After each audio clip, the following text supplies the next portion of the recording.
मैंने कल का जो होमवर्क दिया हुआ था वो काफ़ी सारे स्टूडेंट्स ने करके भेजा है। पॉइंट ये था कि आपको ये पता हो कि किस तरीके से आप कंप्यूटर के अंदर डिफरेंट डिवाइसेस जो लगी हुई हैं उनकी एड्रेस या उनके जो रेंजेस हैं या कनेक्टिविटी कहाँ पर हुई हुई है, आप उसको फाइंड आउट कर सकते हैं अगर आप डिवाइस मैनेजर में जाके चेक करते हैं। और अगर आप जैसे कोई आर्डिनो का बोर्ड लगा रहे हैं तो वो उसी वक्त उसका जो है वो एड्रेस उसमें लिखा हुआ आता है कि पोर्ट कौन सा यूज़ हो रहा है और उसकी रेंज क्या है। जैसे कि मोस्टली जो आर्डिनोज हैं वो कॉम 3 कॉम 4, किसी का कॉम 4 दिखा रहा होता है, किसी का कॉम 3 दिखा रहा होता है, लेकिन उसके साथ साथ वो एड्रेस भी स्पेसिफाई कर रहा होता है। तो मोस्टली जब आपका जो माइक्रो कंट्रोलर बोर्ड आप लगाते हैं आर्डिनो का वो डिटेक्ट नहीं कर रहा होता, तो उसका चेक करने का एक तरीका ये भी है कि आप जाके डिवाइस मैनेजर में चेक कर सकते हैं कि वो उस कॉम पोर्ट के ऊपर शो कर रहा है या नहीं कर रहा है। या अगर आप मल्टीपल आर्डिनोज लगाना चाह रहे हैं तो दोनों बोर्ड जो हैं वो सेम पोर्ट को यूज़ नहीं कर सकते, उन दोनों का जो पोर्ट है और उन दोनों का जो एड्रेस है वो डिफरेंट डिटेक्ट करके दिखाएगा। कल की क्लास में से एक क्वेश्चन था, लेकिन वो मैं बहुत ब्रीफली डिस्कस करूंगी क्योंकि काफ़ी सारा कुछ है जो हमें डिस्कस करना है। अदरवाइज फिर आपको प्रैक्टिकल्स में प्रॉब्लम होगी कि प्रैक्टिकल्स की चीज़ें जो हैं वो स्टार्ट होंगी तो वो आपको समझ में नहीं आएगी। आपके पास थ्योरी वाला जो बैकग्राउंड है वो मौजूद होना चाहिए कि आप इजीली चीज़ों को समझ सकें। सो कल का किसी का क्वेश्चन था जिसने कहा था कि जो है वो रिफ्रेशिंग से रिलेटेड बात की थी। वो मैं क्विकली बस बता के चलती हूँ कि यहाँ पर डी रैम का पूछा हुआ था कि मैंने उसमें हालांकि चैट के अंदर आंसर किया था कि यहाँ पर आपका जो है वो कैपेसिटर यूज़ हो रहा है और यहाँ पर जो है वो ट्रांजिस्टर यूज़ नहीं हो रहा, इसलिए जो है वो लो पावर है। अब ये जो कॉन्सेप्ट है वो आपका क्योंकि प्रीवियस सेमेस्टर में से है, बेसिक इलेक्ट्रॉनिक्स में से है, जहाँ पर आपने ये सारे चार्जिंग जो डिवाइसेस हैं कि चार्ज कैसे कर रहा होता है या जो उसके रीजन्स होते हैं, ऑपरेटिंग रीजन्स, एक आपके पास जो है वो कट ऑफ रीजन होता है ट्रांजिस्टर की अगर हम बात करें, एक आपका एक्टिव रीजन होता है और आपका सैचुरेशन रीजन होता है। तो जो एक्टिव डिवाइसेस हैं वो ज़्यादा पावर कंज्यूम करती हैं, जबकि जो कैपेसिटर है वो आपका पैसिव डिवाइस है, वो लेस पावर कंज्यूम करता है। So I thought that this is already studied and this should be already known to you कि ट्रांजिस्टर की पावर ड्रॉ करने की कैपेबिलिटी और जो कैपेसिटर है उसके अंदर क्या डिफरेंस है। So this was related to the prior concept which you must have studied in your previous classes के। फिर आपके पास लीकेज करंट का कॉन्सेप्ट होता है, आपके पास जो है वो ये स्टैटिक करंट और डायनामिक करंट वगैरह होते हैं। लेकिन आपको फिर भी अगर कोई इंफॉर्मेशन चाहिए then you can search from the internet as well. जैसा मैं आपको ये एक साइट खोल के दिखा रही हूँ, I hope this is visible to you कि ये अपेयर हो गई है। Yes ma'am. थोड़ा असल में डिले लगता है, यहाँ पे मैं अपने लैपटॉप पे खोलूँ तो वो आपके पास आने में टाइम लगता है। तो ये आप इन प्रीवियस कॉन्सेप्ट्स को रिवाइज भी कर सकते हैं कि इसमें जो है वो आपके पास दो का कॉम्बिनेशन होता है, लीकेज करंट और डायनामिक करंट। तो लीकेज करंट आपका जो रिवर्स बायस करंट्स की वजह से बन रहा होता है और डायनामिक जो है वो पावर सप्लाई कितना ले रही है, जैसे टोटल टोटल पावर जो है वो switching plus short circuit current plus जो पावर लीकेज है इसकी वजह से। तो ये चीज़ें आपने बेसिक इलेक्ट्रॉनिक्स में या किसी और रिलेटेड सब्जेक्ट के अंदर डिस्कस की होंगी। Otherwise you can always search from the internet. इसी तरीके से अगर आप पावर मैनेजमेंट देखें, जैसे यहाँ पर ये मैं आपको रीज़न दिखा रही हूँ, यहाँ पे वही वाली बात है कि स्टैटिक पावर कंजम्पशन है या डायनामिक पावर कंजम्पशन है, एसपीसी या डीपीसी। तो इसके अंदर ये है कि the leakage currents that are present in any active circuit of the power system. कि ये क्यों ज़्यादा होता है, क्योंकि जब आप एक्टिव ट्रांजिस्टर जो है वो आपका एक एक्टिव डिवाइस है ना, तो उसमें पावर कंजम्पशन जो है वो ज़्यादा होती है। और जब हम आईसी लेवल की बात करते हैं तो उसके अंदर मिलियंस ऑफ ट्रांजिस्टर्स होते हैं। तो ट्रांजिस्टर्स क्योंकि पावर कंज्यूम जो है वो ज़्यादा करती है, तो ये आईसी लेवल के ऊपर और ज़्यादा बढ़ जाती है। Okay, now coming back to the last topic or last discussion where we left. At which point we left? I think we were discussing about flags in this block diagram. Yes ma'am. तो flags के बारे में हमने क्या बात की थी कि फ्लैग्स क्या होते हैं, किस चीज को रिप्रेजेंट करते हैं in terms of indication of the calculation. CPU. Calculations को, रीसेंट कैलकुलेशंस जो होंगी उसके लिहाज से ये रिप्रेजेंट करते हैं कि आपके पास जो है वो अभी कैलकुलेशन किस नेचर की हुई है। तो इसकी कुछ एग्जांपल्स जैसे मैंने आपको कंट्रोल और ये कंट्रोल बस से रिलेटेड या टाइमिंग सेक्शन या डिकोडर किस तरह से काम करता है, उसके अंदर मैंने कुछ इंस्ट्रक्शंस आपको बताई थी कि अगर मेमोरी से डेटा को रीड करना है या मेमोरी के ऊपर लिखना है, उसकी टाइमिंग अलग तरह की होगी, उसके कंट्रोल सिग्नल अलग तरह के होंगे। पेरिफेरल डिवाइस से अगर रीड करना है या राइट करना है तो उसकी इंस्ट्रक्शंस जो हैं वो अलग तरह की होंगी, और उन इंस्ट्रक्शंस की वजह से ये पहचानेगा, डिकोडर बताएगा कि कौन कौन से सिग्नल जो हैं वो जनरेट करने हैं, मेमोरी को एक्टिवेट करने वाले जनरेट करने, या जो है वो इनपुट और आउटपुट को एक्टिवेट करने वाले सिग्नल जनरेट करने। तो वहां पर हमने कुछ इंस्ट्रक्शंस जो हैं वो डिस्कस की थी कल की क्लास में। Let me open those instructions again. इस टाइम हमने एस टी का नामोनिक एक STS होता है कि आप SRAM से लोड कर रहे होते हैं, तो ये LDS और पर्टिकुलरली STS, ये दो इंस्ट्रक्शंस होती हैं जो मेमोरी रिलेटेड हैं, और इन और आउट जो है वो पेरिफेरल रिलेटेड इंस्ट्रक्शन है। अब क्योंकि हम बात कर रहे थे कि हमारे पास जो है वो फ्लैग्स का क्या रोल होगा या फ्लैग्स कैसे अफेक्ट होंगे अगर हम कोई कैलकुलेशन करते हैं। So let's see some particular examples in order to determine the status of the flags. Status का मतलब क्या होता है कि उनकी क्या कंडीशन है, उनकी क्या हालत है, या वो क्योंकि हम बाइनरी की बात कर रहे हैं कि माइक्रो प्रोसेसर या कंट्रोलर जो है उसका जो CPU है वो डिजिटल लॉजिक पर काम करता है, राइट। तो डिजिटल लॉजिक का मतलब ये हुआ कि जो इसकी कंडीशन होगी या जो स्टेटस होगा वो आपके पास एक बिट की अगर बात हो रही है, कैरी फ्लैग की बात हो रही है तो वो एक बिट की बात हो रही है, हाफ कैरी की बात हो रही है तो वो एक बिट की बात हो रही है, जीरो फ्लैग की बात हो रही है तो वो इंडिकेशन एक बिट के थ्रू आएगी। एक बिट के थ्रू आने का मतलब that status, that condition can only be 1 और 0। if it is coming 1 और if we are saying that carry flag is 1, इसका मतलब ये है कि कैरी जनरेट हुआ।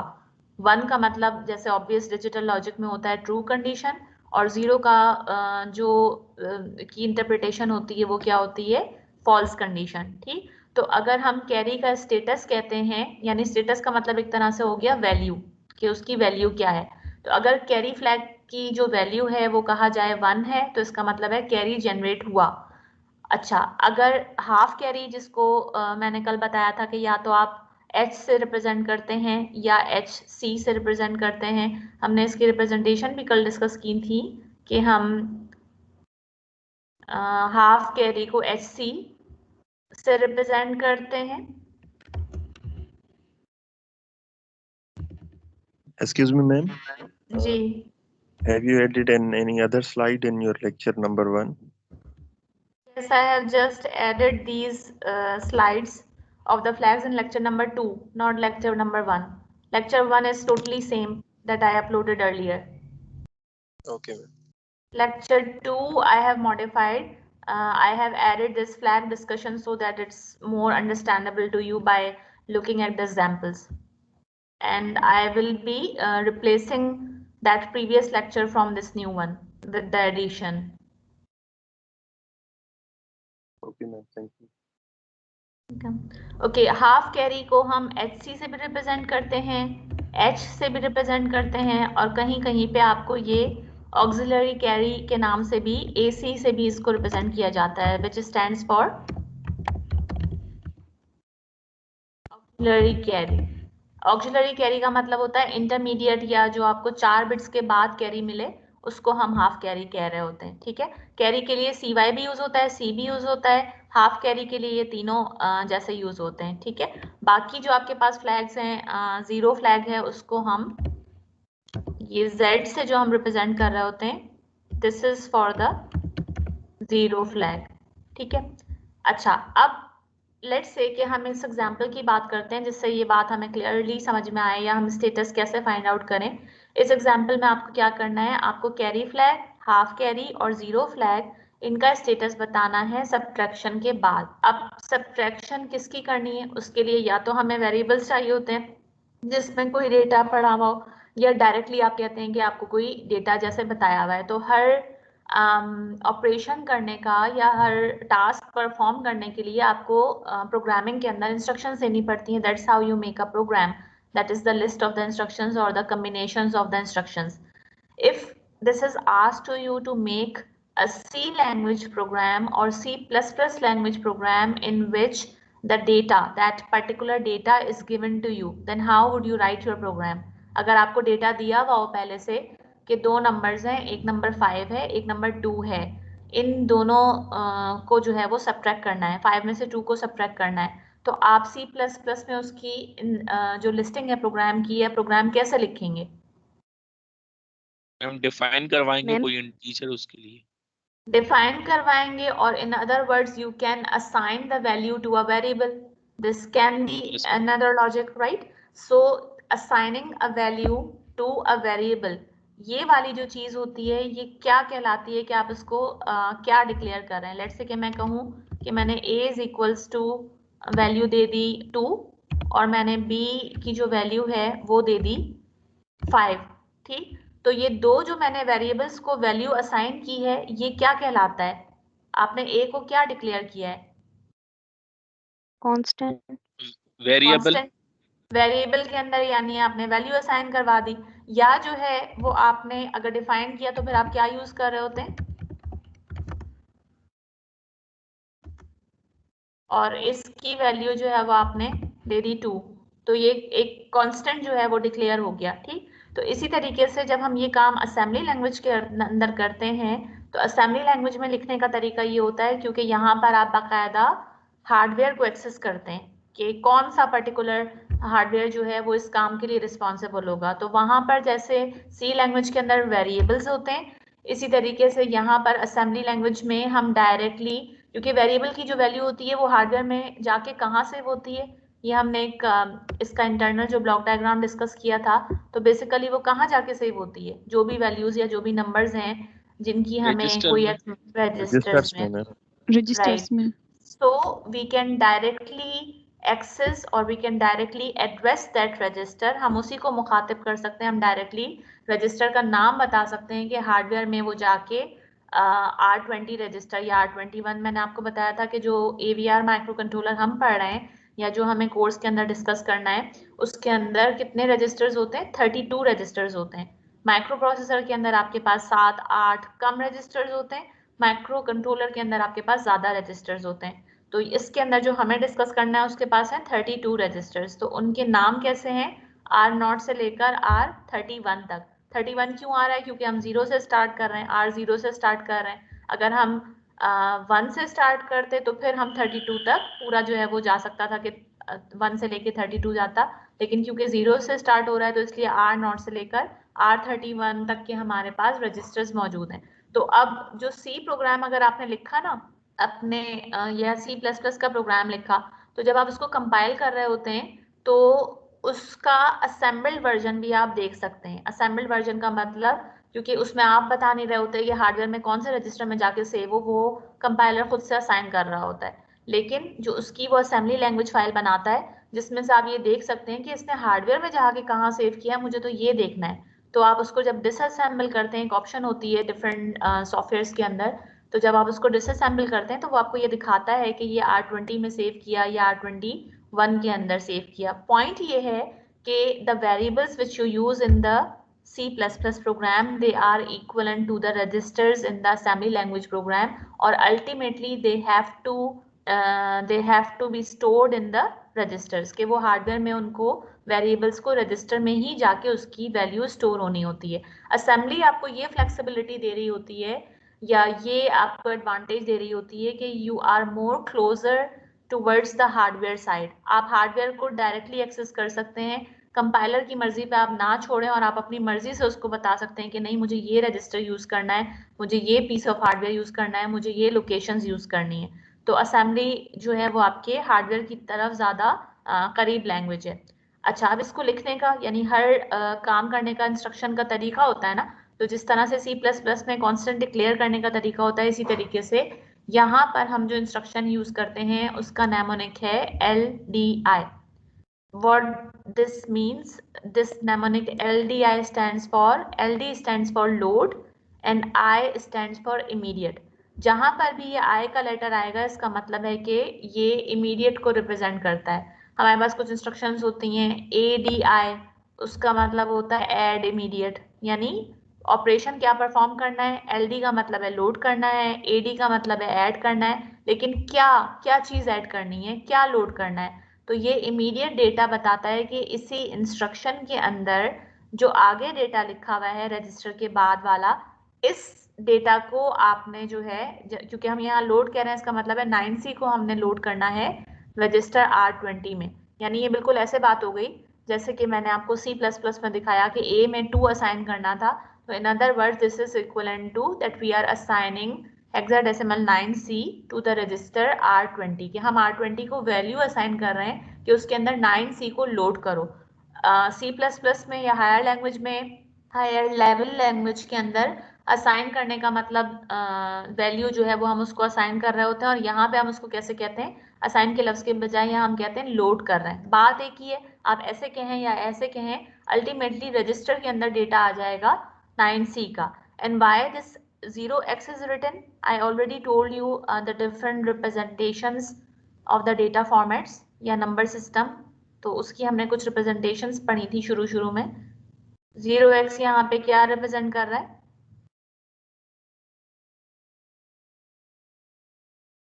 Ma'am bits. बिट्स रिप्रेजेंट कर रहा है। बिट्स तो बाइनरी में भी होती हैं, बिट्स तो बाकी नंबर सिस्टम के अंदर भी होती हैं।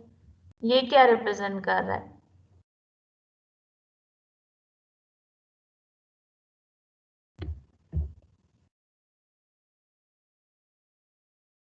किसी को नहीं आ रहा इसका आंसर। 0x किसको रिप्रेजेंट कर रहा है, हमने 4-5 नोटेशन सीखी थी। मैम एक्स को। x मतलब, अच्छा यहाँ पे 0x ना लिखा होता, OX, 0 के साथ जो है वो आपके पास O लिखा हुआ होता, O और X लिखा हुआ होता, फिर क्या मतलब होता, या B लिखा हुआ होता, फिर क्या मतलब होता। हर जगह रिप्रेजेंटेशन थी नंबर्स की, बाइनरी या मतलब, हाँ बाइनरी थी या हेक्साडेसिमल या हेक्साडेसिमल है। X जो है वो यहाँ पर हेक्साडेसिमल को रिप्रेजेंट कर रहा है। अगर 0B लिखा होगा तो इसका मैम मतलब है कि आप हेक्साडेसिमल है। यस, तो अगर B लिखा होगा तो इसका मतलब है कि बाइनरी में रिप्रेजेंट कर रहे हैं। अगर O लिखा होगा तो इसका मतलब है आप ऑक्टल नंबर रिप्रेजेंट करना चाहते हैं। हेक्साडेसिमल X के अलावा हम और क्या क्या दे सकते हैं, वो भी हमने डिस्कस किया था प्रीवियस क्लासेस में। दे सकते हैं और HEX दे सकते हैं, लिखते हैं H भी दे सकते H भी दे सकते हैं, HEX भी दे सकते हैं, और प्लस में डॉलर साइन भी यूज कर सकते हैं। कहीं कहीं पे आप देखेंगे डॉलर साइन यूज होता है। तो ये हेक्साडेसिमल के लिए 4-5 सिंबल्स हैं या नोटेशंस हैं जिनके थ्रू आप हेक्साडेसिमल नंबर को रिप्रेजेंट कर सकते हैं। अच्छा, अब ये प्रोग्राम एक तरह से, क्योंकि जब हम प्रोग्रामिंग स्टार्ट करते हैं उसमें पहला स्टेप क्या होता है कि इंस्ट्रक्शंस हम कौन कौन सी यूज कर सकते हैं और उसको लिखने का तरीका क्या होता है, और उस इंस्ट्रक्शन का टास्क क्या होगा, या वो इंस्ट्रक्शन जो है वो क्या काम जो है वो परफॉर्म करेगी।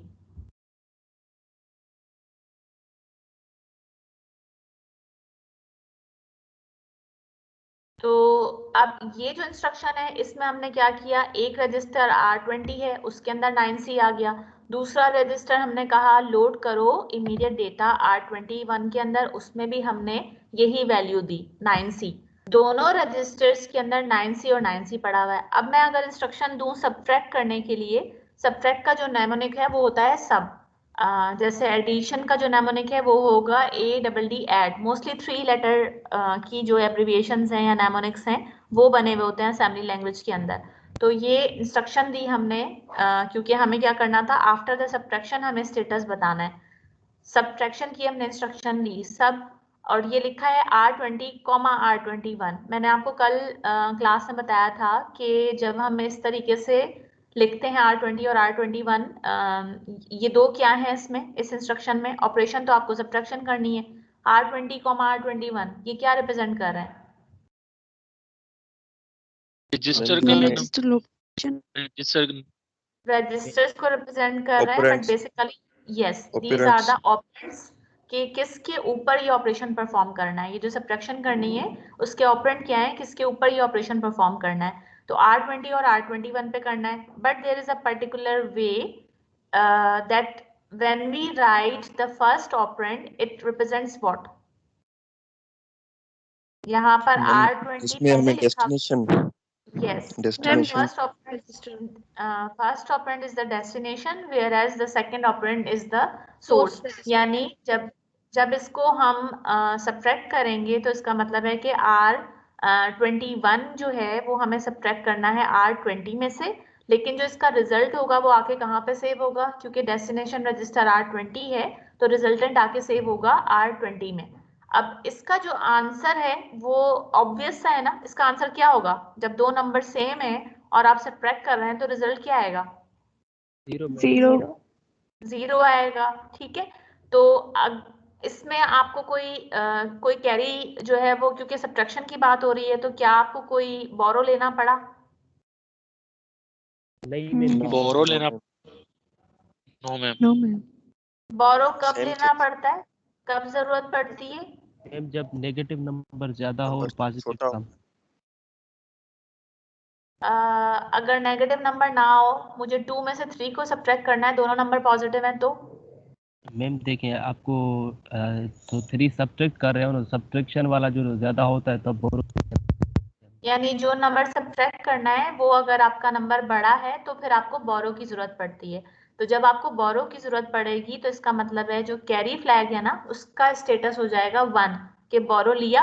अगर आप कहते हैं हाँ बोरो लिया, तो हाँ का मतलब क्या है कि आप उसको रिफ्लेक्ट करवाएंगे 1 से, नहीं लिया तो फिर आप रिफ्लेक्ट करवाएंगे 0 से। सिमिलरली इसको मैं दिखाती हूँ, जैसे कि अब ये बाइनरी में आपको नजर आ रहा है कि बाइनरी में इसकी इक्विवेलेंट रिप्रेजेंटेशन हो गई 9 की 1001 और C की रिप्रेजेंटेशन हो गई 1100। ये मैंने आपको कहा था हेक्साडेसिमल जो इक्विवेलेंट बाइनरी उसका पैटर्न बनेगा वो आपके टिप्स पे होना चाहिए कि C मैंने कहा तो आपको फौरन से याद हो कि वो 1100 है, या D कहा तो वो 1101 होगा। ठीक है, बहरहाल अब आपकी कैलकुलेशन इतनी क्विक होनी चाहिए कि आपको हेक्साडेसिमल को बाइनरी में कन्वर्ट करने की जरूरत ही ना पड़े और आप डायरेक्टली एडिशन सब्ट्रैक्शन वगैरह कर सकें। अच्छा, इसमें तो सीधा सीधा केस हो गया कि जो रिजल्ट है वो हमारे पास 0 आया, कैरी यानी बोरो हमें नहीं लेना पड़ा मोस्ट सिग्निफिकेंट बिट से, इसलिए कैरी का स्टेटस हो गया 0। जो इसमें सी वाली पोजीशन है या ये जो इस निबल को हम कह रहे हैं, यानी ये जो 4 बिट्स हैं, इस पोजीशन के ऊपर भी हमें कोई बोरो नहीं लेना पड़ा, इसलिए जो हाफ कैरी है, यानी ये कौन सी पोजीशन हो गई, D4 से D3 पे हमें कोई बोरो नहीं लेना पड़ा।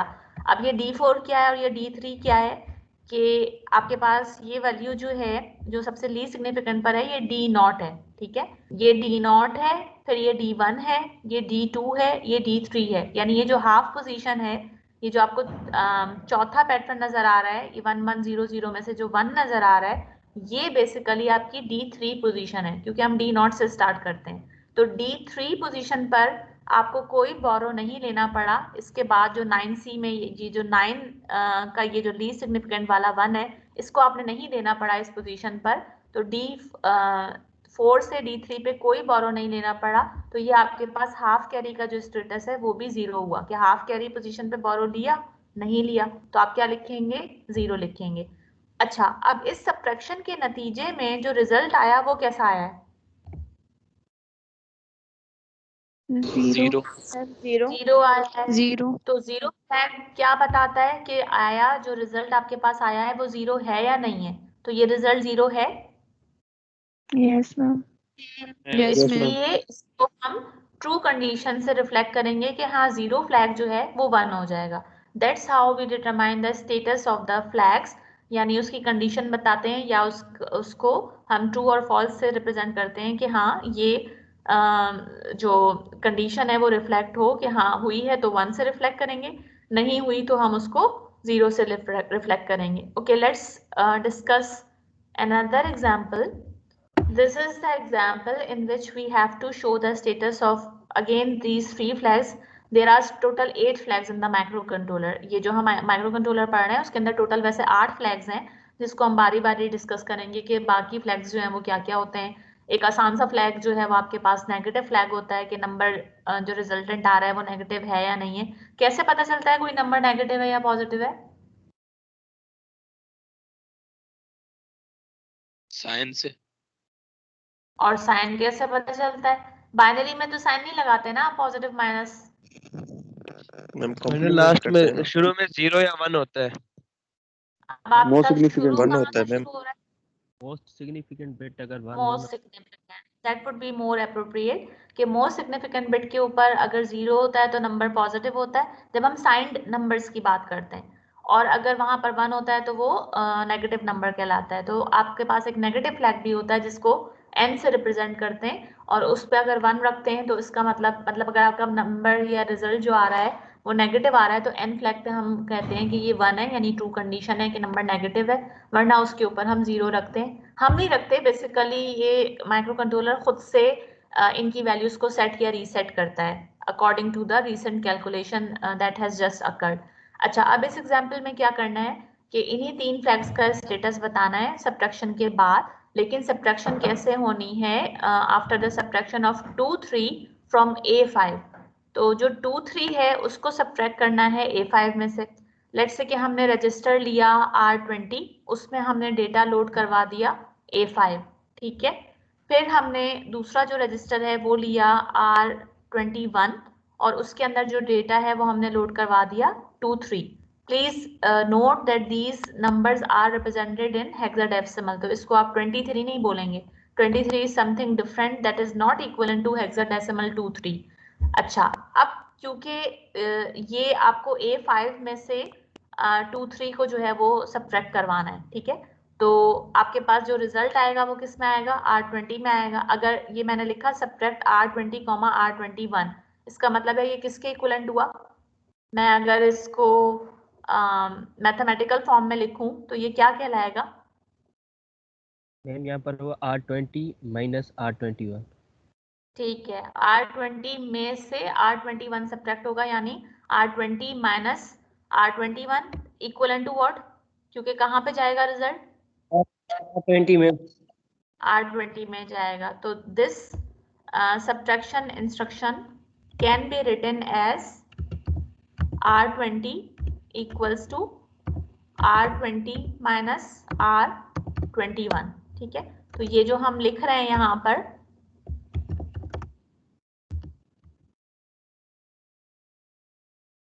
ठीक है, ये इसके इक्विवेलेंट है। ओके, अब डायरेक्टली जो है वो कैलकुलेशन आप कर सकते हैं कि 5 में से 3 सब्ट्रैक्ट होगा, क्योंकि R20 में से R21 को करना है ना, तो क्या बचेगा?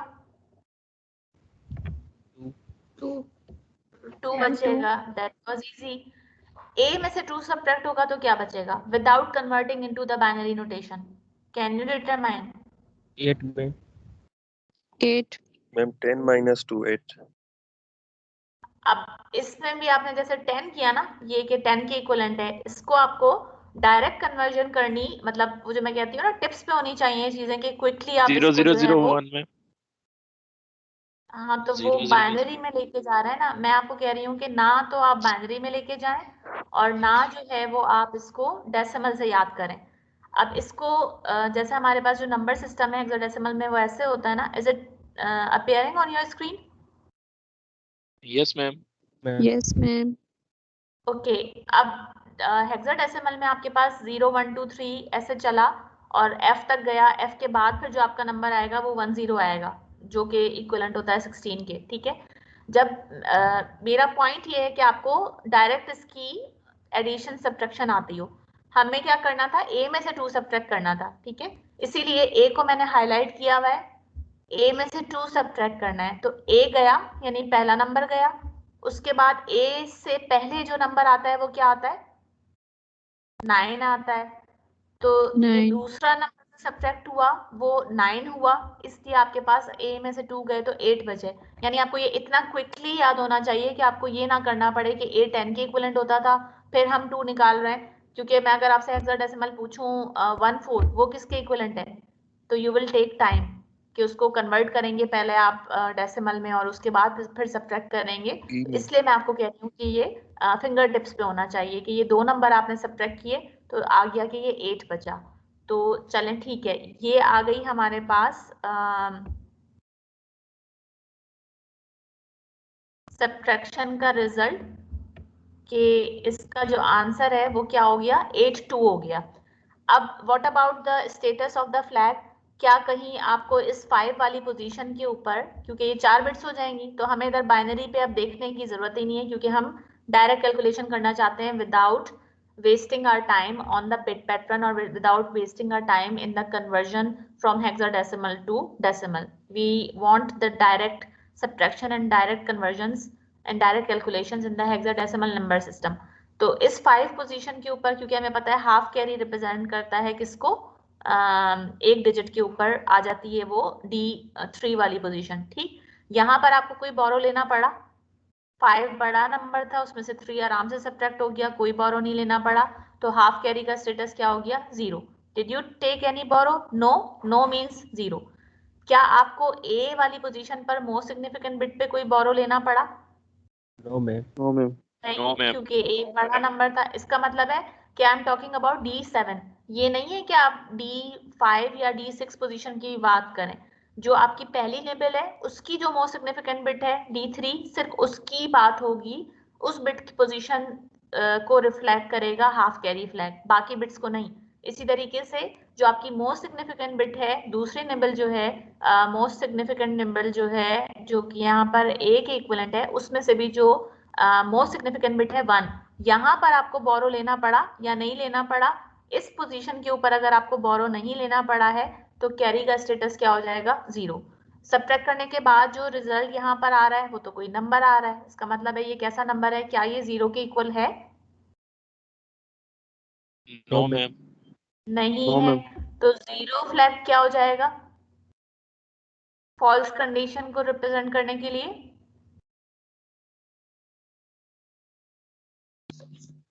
जीरो फ्लैग थोड़ा फिर से एक्सप्लेन कीजिएगा। 0 फ्लैग हम बताते हैं कि जो कैलकुलेशन हमारी आई है वो 0 है या नहीं है। प्रीवियस केस में जो हमने प्रीवियस एग्जांपल की थी उसके अंदर जो हमारा रिजल्ट आ रहा था वो क्या आ रहा था, ये जो हमने 9C में से 9C सब्ट्रैक्ट किया था, 0 ये 0 आ रिजल्ट रहा था हमारा मैम।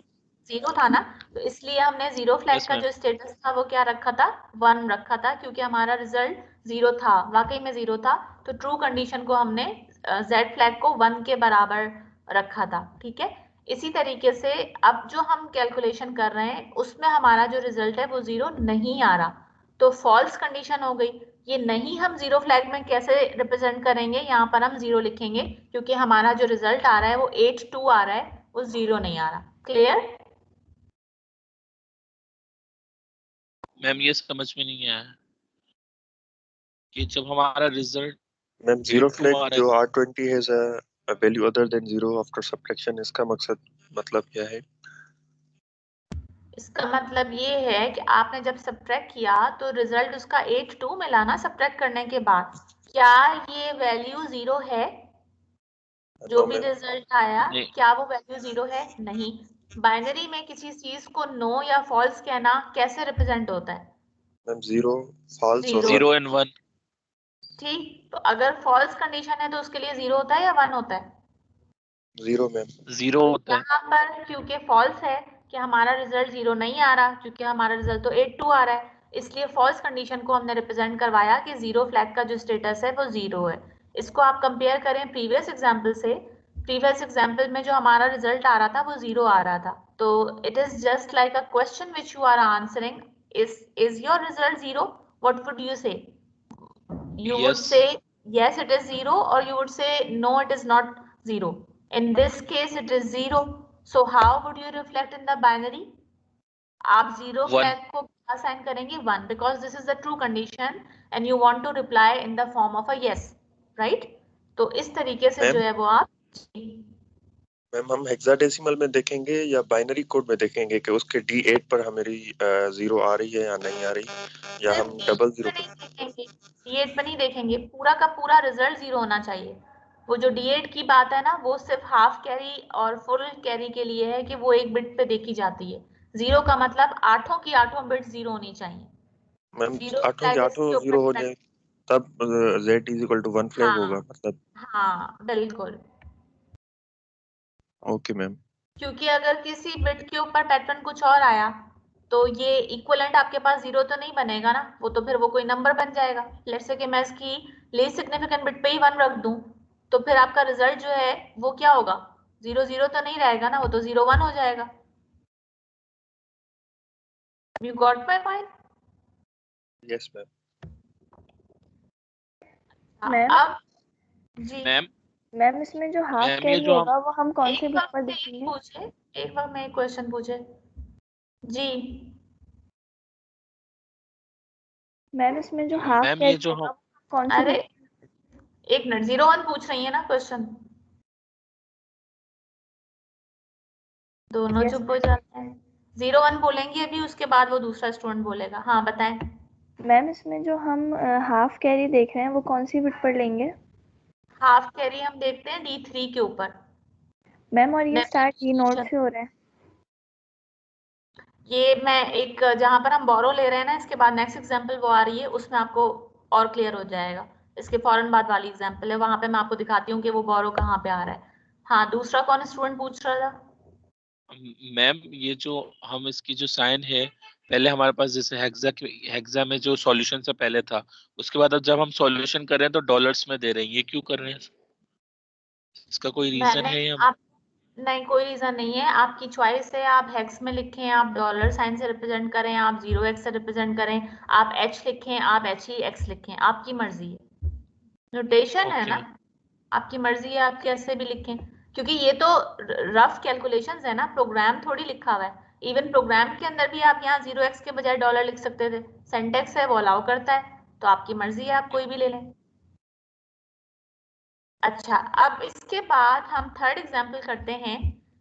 हमने इक्वल नंबर की सब्ट्रैक्शन कर ली, हमने पहला नंबर बड़ा हो और दूसरा नंबर छोटा हो उसकी एग्जाम्पल कर ली। Now let's discuss an example in which our first number is smaller than the second one. अब हम वो केस करते हैं जहां पर हमारा जो पहला नंबर है वो छोटा है और जो दूसरा नंबर है वो बड़ा है। एग्जाम्पल वो ये कि स्टेटस 3 फ्लैक्स का बताना है, वही सब्ट्रैक्शन ऑपरेशन जो है वो परफॉर्म करना है। 7 3 को सब्ट्रैक्ट करना है 5 2 में से, तो पहला हमने नंबर लेट्स से कि 5 2 ले लिया R20 के अंदर, दूसरा नंबर हमने 7 3 ले लिया R21 में, वही हमने सब्ट्रैक्ट की इंस्ट्रक्शन दी। लेकिन करना किस में से है? 5 2 में से हमें 7 3 को सब्ट्रैक्ट करना है। अब ये जो 2 है, 2 में से 3 सब्ट्रैक्ट हो सकता है? बोरो लेना नो पड़ेगा। नहीं हो सकता, बोरो क्योंकि 2 छोटा है तो बोरो लेना पड़ेगा। तो जब हम हेक्साडेसिमल में बोरो लेते हैं, ये कहाँ से आएगा? 5 से लेना पड़ेगा।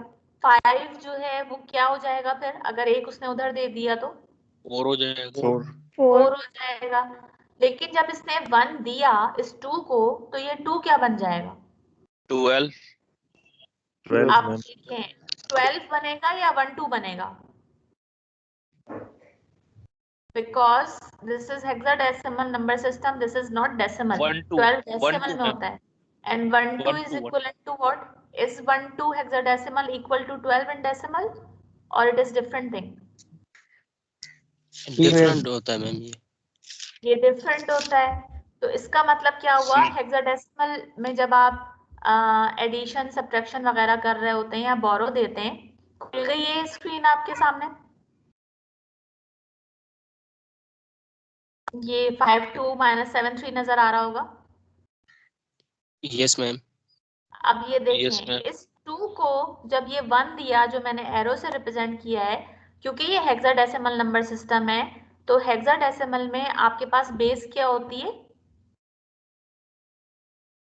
16 16 होती है, ठीक है। 16 तो इस 1 के जाने का बेसिकली मतलब ये होता है कि यहाँ से ये गया है 1 0, और 1 0 आपके पास किसके इक्विवेलेंट होता है?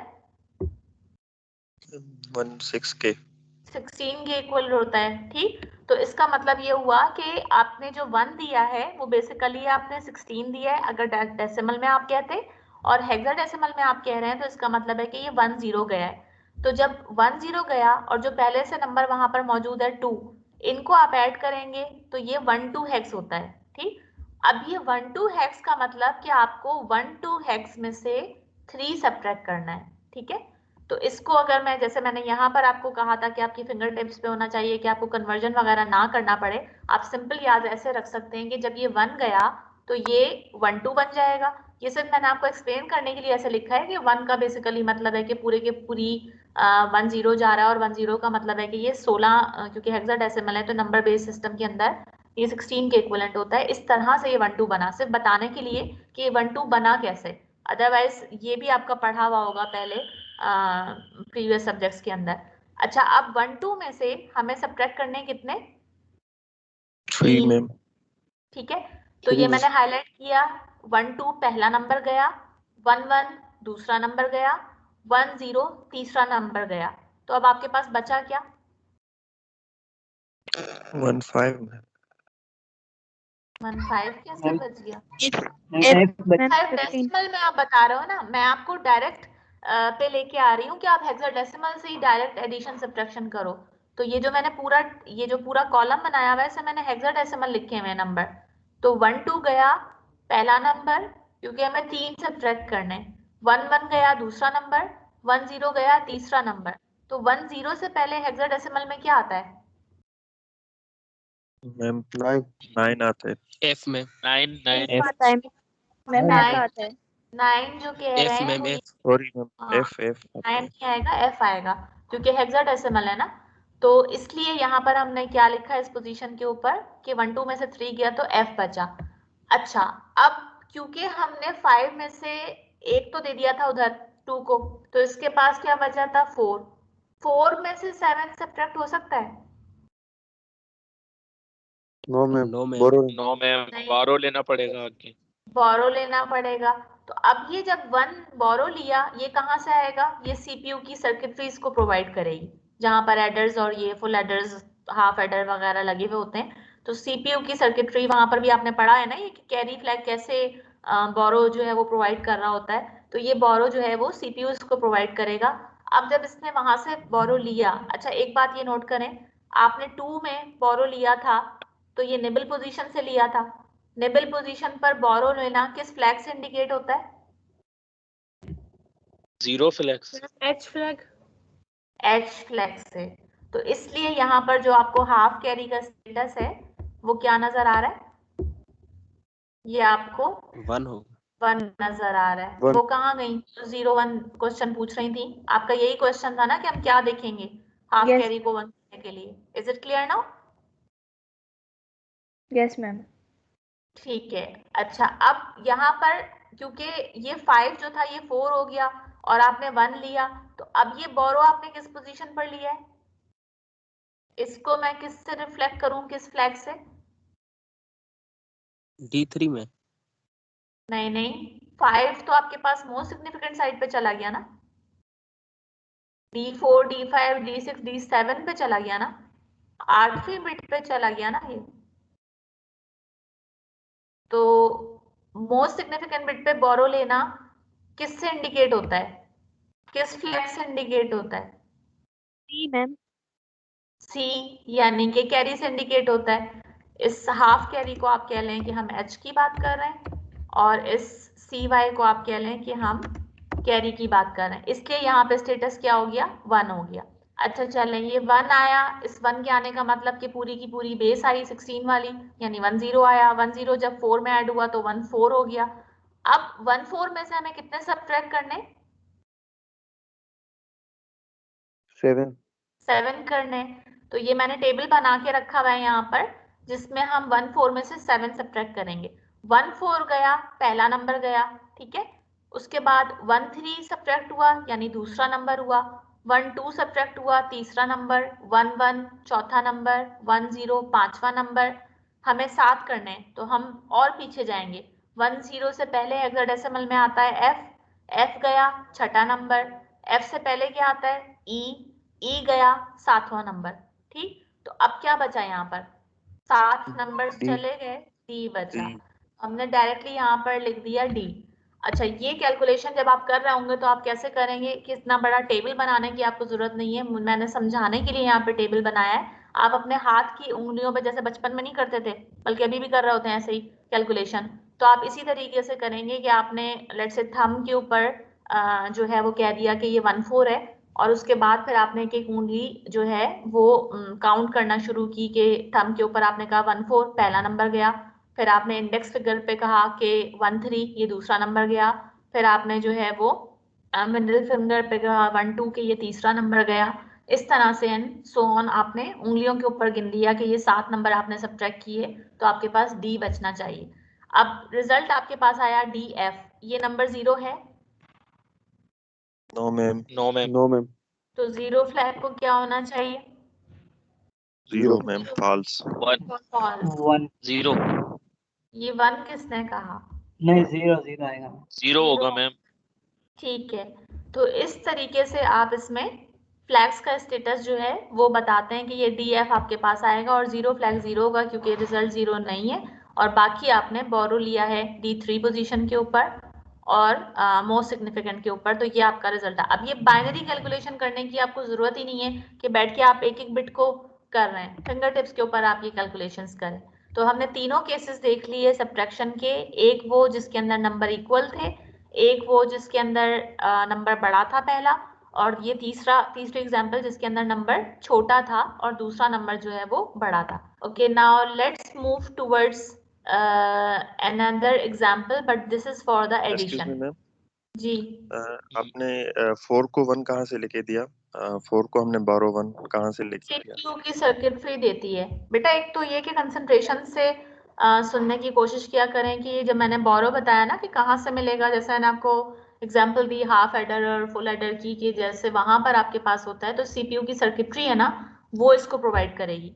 इंस्ट्रक्शन से उसको पता चला कि ये नंबर छोटा है, अब उसको बोरो चाहिए, तो वो कहाँ से मिले, तो सीपीयू की सर्किटरी जो है वो इसको प्रोवाइड करेगी। मैम जी, मैम वो जो आप कह रही हैं कि सबसेक्शन में नंबर गया 14 गया 13, ये थोड़ा समझ में नहीं आ रहा, ये थोड़ा बता देंगी कैसे? गया का मतलब जैसे सब्ट्रैक्ट करने में हम काउंटिंग करते हैं ना, जी मैम। लेट्स से मैंने ये कहा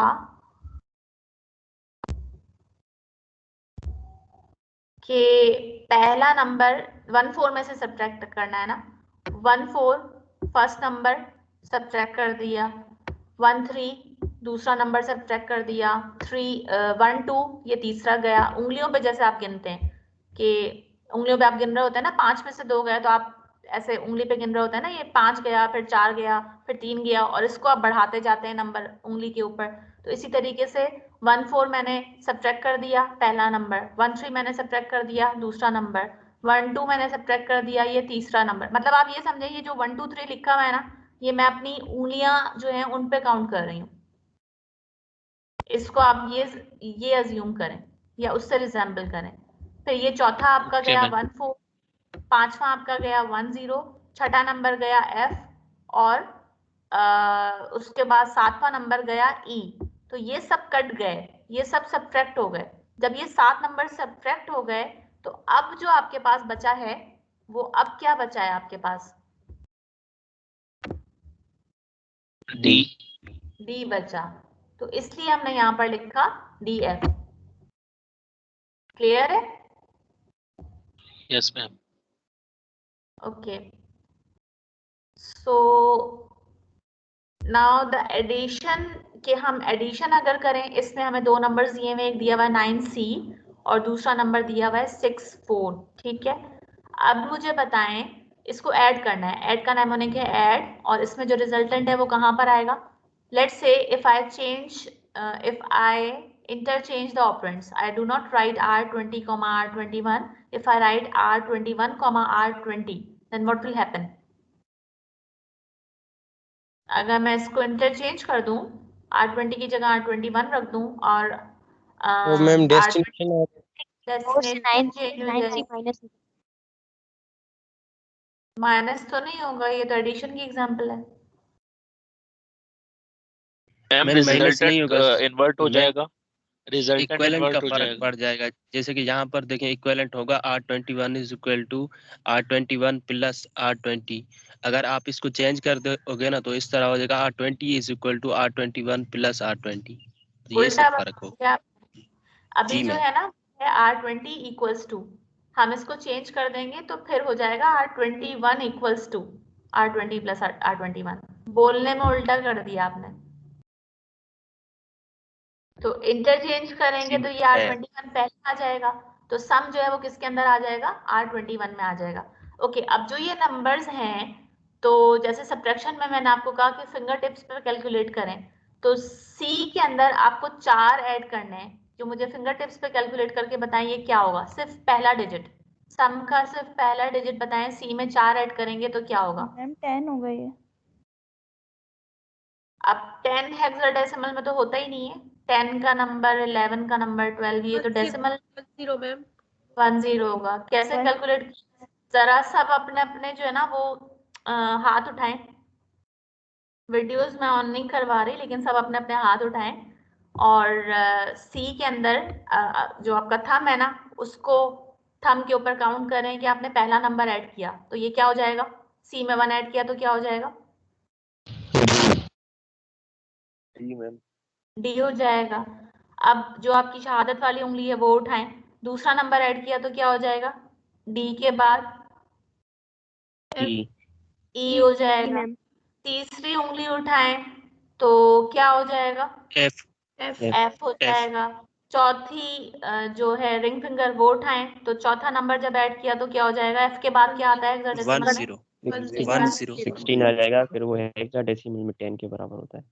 तो अब ये 10 जो आया वो आपने यहाँ पे क्या लिखेंगे, इस पोजीशन के ऊपर निबल पे 0 लिखना पड़ेगा, और 1 किधर जाएगा मैम ऊपर जाएगा कैरी पर, कैरी पे जाएगा। लेकिन ये किस पोजीशन पर कैरी जनरेट हुआ है, मैम ये लीस्ट सिग्निफिकेंट बिट पे कैरी जनरेट हुआ है।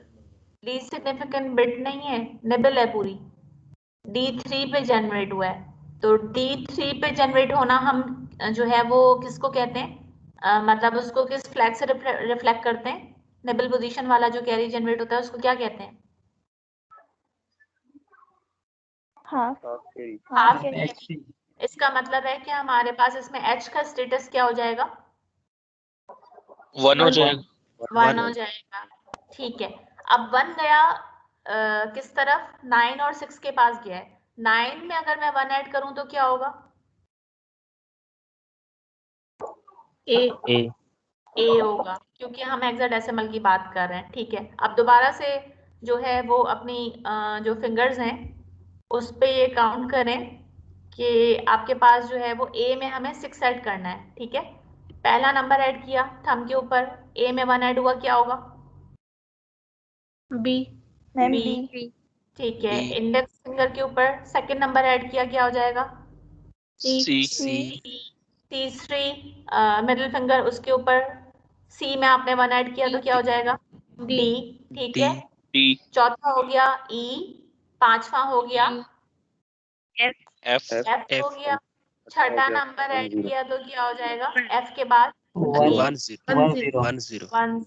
ठीक, तो अब ये देखें कि आपके पास जो है C और 4 को जब आपने ऐड किया तो ये 0 आया, 1 इधर कैरी किया, और 1, 9 और 6 इसको ऐड किया तो 1 0 हुआ। ठीक है, ये आपके पास लिखा हुआ है हेक्साडेसिमल में, और यहाँ पे बाइनरी में अगर आप कर रहे होते तो आपको D3 से ये नजर आ रहा है कैरी के इस पोजीशन के ऊपर कैरी जनरेट हुए जो रेड से मैंने लिखे हुए हैं 1 और 1। हाफ कैरी पे भी जनरेट हुआ है, कैरी पे भी जनरेट हुआ है। अब पॉइंट ये है कि ये जो रिजल्ट आ रहा है ये कितनी बिट्स का रिजल्ट आ रहा है, 4 बिट्स। 4 बिट का तो नहीं है मैम 9 बिट्स का आ रहा है। 9 बिट्स का, क्योंकि हमारे पास मोस्ट सिग्निफिकेंट से भी कैरी जनरेट हुआ है। लेकिन ये मैंने आपको बात बताई थी कि जो माइक्रो कंट्रोलर का आर्किटेक्चर है उसमें जो बिट साइज है हर रजिस्टर का वो क्या है मैम 8 बिट। 8 बिट की तो कैपेसिटी नहीं है, जो रजिस्टर है उसके पास तो कैपेसिटी सिर्फ 8 बिट की है। कैरी हाँ, कैरी उसके अंदर जा नहीं सकता, कैरी रहेगा, कैरी जो रहेगा वो कहाँ पे रहेगा, वो कैरी फ्लैग पे रिफ्लेक्ट करेगा। ये जो कैरी है ये कैरी फ्लैग पे रिफ्लेक्ट करेगा कि कैरी जनरेट हुआ है, लेकिन इस रजिस्टर के अंदर जो कंटेंट्स है वो सिर्फ 8 बिट्स ही रह सकती हैं क्योंकि उसका साइज ही 8 बिट का है। तो R20 के अंदर क्या होगा, 00 00, यानी 8 बिट्स पे क्या है 00। तो अब 0 फ्लैग का स्टेटस क्या होगा, 1 होगा। मैम 1 होगा मैम। 1 होगा। 1 सो होगा दिस क्योंकि 8 एग्जाम्पल, बिट्स पे 0। हाँ, this example shows that although we are performing the addition operation, लेकिन जो हमें रिजल्ट मिल रहा है वो 0 मिल रहा है। इसका मतलब ये जरूरी नहीं है कि आपने सब्ट्रैक्शन की तब भी आपको 0 मिलेगा। एडिशन करने में भी, क्योंकि ये नंबर तो हमारा बेसिकली 100 है ना, जिसमें से 1 कैरी के ऊपर आ गया और बाकी जो रिजल्ट है वो 0 है। तो ये इसके थ्रू भी बता सकता है कि 0 फ्लैग जो है वो आपका स्टेटस बताएगा, क्योंकि इस रजिस्टर के अंदर 0 आया है तो ये आपका 1 शो करेगा। तो एडिशन के नतीजे में भी आपको ऐसे जो है वो शो करके दिखा रहा है। तो ये जैसे एक्सरसाइज मैंने अभी आपको करवाई है एडिशन की। मैम अगर इसमें नेगेटिव आ जाए तो, जैसे हम परफॉर्म करें और हमारा नेगेटिव आ जाए नंबर, तो फिर हम उसमें क्या इंडिकेशन दें फ्लैग की? उसमें आपका जो साइन फ्लैग है ना वो ये बता रहा होता है कि वहां पर आपको फिर 1 रखना पड़ता है। मैं अभी जैसे सिर्फ 3 फ्लैग्स की बात कर रही हूँ ना, हमारे पास टोटल 8 फ्लैग्स होते हैं, तो वो जो साइन फ्लैग बिट है ना वो फिर 1 होगी अगर नेगेटिव नंबर आता है आपके पास। आपके पास ओके और मैम। भी फ्लैग बिट्स होती है ना फ्लैग रजिस्टर के अंदर। तो इस तरह से हमारे पास जो है वो ये एडिशन और सब्ट्रैक्शन जो है वो परफॉर्म हो रही होती है। अच्छा, इसके बाद ये नहीं मैं करवा रही 3 8 और 2 F वाली, इसको मुझे जल्दी से बता सकते हैं 8 में अगर F ऐड करेंगे तो क्या होगा। इसी तरीके से फिंगर टिप्स पे आपको ऐड करना आना चाहिए।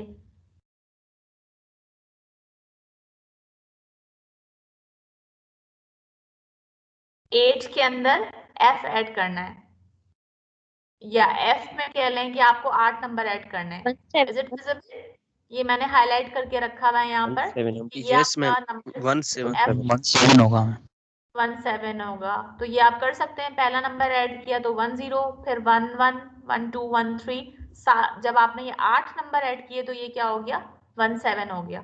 तो 17 होने का मतलब क्या है कि 7 यहाँ पर आया, 1 कैरी हो गया, ठीक है, और 1 कैरी हो गया तो ये 3 और 1 4, 4 और 2 6।